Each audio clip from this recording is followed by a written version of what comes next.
आइए बराह रास्त असल बात पर आते हैं। आज के इस तफसीली जायजे में हम पंजाब पब्लिक सर्विस कमीशन के तहत नायब तहसीलदार की आने वाली भर्तियों का मुकम्मल पोस्टमार्टम करेंगे। एक ऐसा मौजू जिस पर पिछले कई माह से बेशुमार कयास आराइयां की जा रही थीं। इस सेशन में ओपन मेरिट और मिनिस्टीरियल कोटा दोनों की तफसीली सूरत हाल को बिल्कुल वाज़े किया जाएगा ताकि तमाम हकाइक खुलकर सामने आ सकें। तो आज के इस एजेंडे में हम जिन अहम नुकात पर बात करेंगे उनमें शामिल हैं 5 माह के तवील इंतजार का खात्मा, कैरियर का शानदार ग्राफ, अहलियत के रास्ते, इम्तिहान का मुतवक्के खाका और तैयारी का बिल्कुल दुरुस्त वक्त। सबसे पहले बात करते हैं इस तवील इंतजार की जो अब बिलाखिर ख़त्म होने को है। पिछले 5 माह की ताख़ीर का असल माजरा क्या था? जनवरी से लेकर अब तक एक ही सवाल बार बार गर्दिश कर रहा था कि आखिर इन भर्तियों को अचानक ब्रेक क्यों लग गई। ये तवील इंतजार किसी को भी मायूस कर सकता था। वैसे इस ताख़ीर की वजह बिल्कुल सादा और कानूनी थी।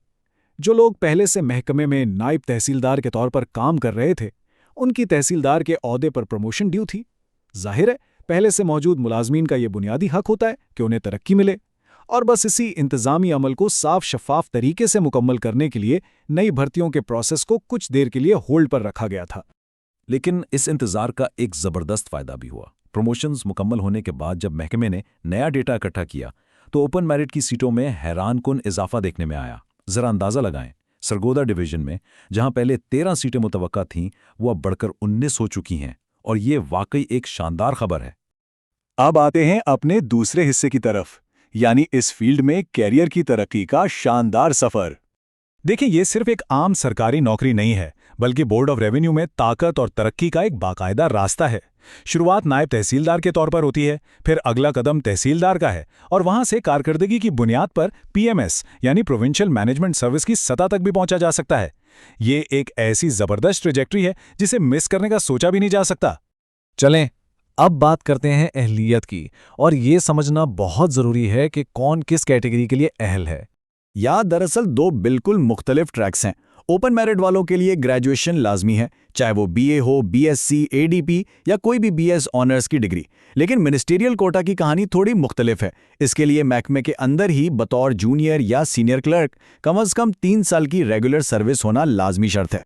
एक और टेक्निकल पॉइंट जिसे जहन नशीन करना बहुत ज़रूरी है, ओपन मेरिट का मुकाबला सख्ती से डिवीज़न की सतह पर होगा। मतलब अगर कोई सरगोदा डिवीज़न का उम्मीदवार है तो उसका मुकाबला सिर्फ भक्कर, मियांवाली, खुशाब और सरगोदा के लोगों से ही होगा।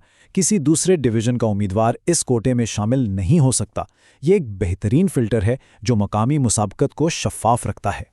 दूसरी तरफ मिनिस्टीरियल कोटा किन महकमों के लिए है? इस लिस्ट में बोर्ड ऑफ रेवेन्यू के साथ साथ colonies department, consolidation, disaster management, directorate of land record, कच्ची आबादी, पंजाब प्राइवेटाइजेशन बोर्ड और कमिश्नर या डीसी ऑफिसेज शामिल हैं।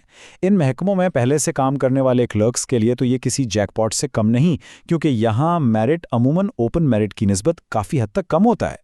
हमारा अगला पड़ाव है इम्तिहान का खाका, यानी हमें पेपर में किस किस्म के सिलेबस की तवक्को रखनी चाहिए। माजी के ट्रेंड्स को सामने रखें तो ओपन मेरिट के लिए 2 पेपर्स मुतवक्के हैं। पेपर 1 में 70% हिस्सा जनरल नॉलेज का और 30% कंप्यूटर का होगा, जबकि पेपर 2 पूरे 100 नंबर का होगा और ये मुकम्मल तौर पर अंग्रेजी ग्रामर और कॉम्पोजिशन के एमसीक्यूज पर मबनी होगा। साफ जाहिर है कि अगर जनरल नॉलेज और अंग्रेजी पर ग्रिप नहीं तो गेम हाथ से निकल सकती है। अब इसका मुवाजना मिनिस्टीरियल कोटा से करते हैं। इनका पेपर 1 तो बिल्कुल सेम है, वही जनरल नॉलेज और कंप्यूटर, लेकिन फ़र्क पेपर 2 में आता है।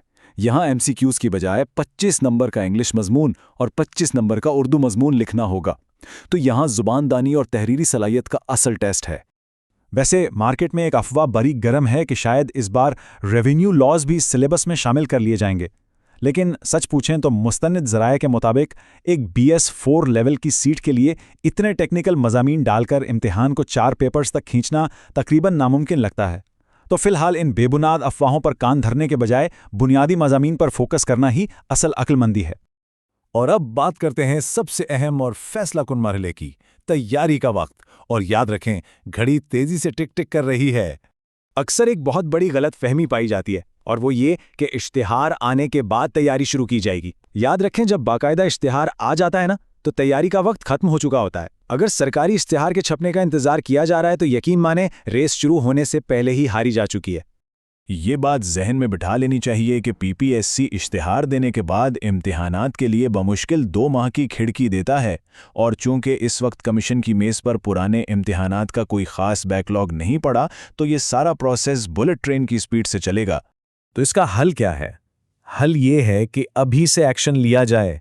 अपना 100% फोकस जनरल नॉलेज, कंप्यूटर और बुनियादी अंग्रेजी ग्रामर पर लगा दिया जाए।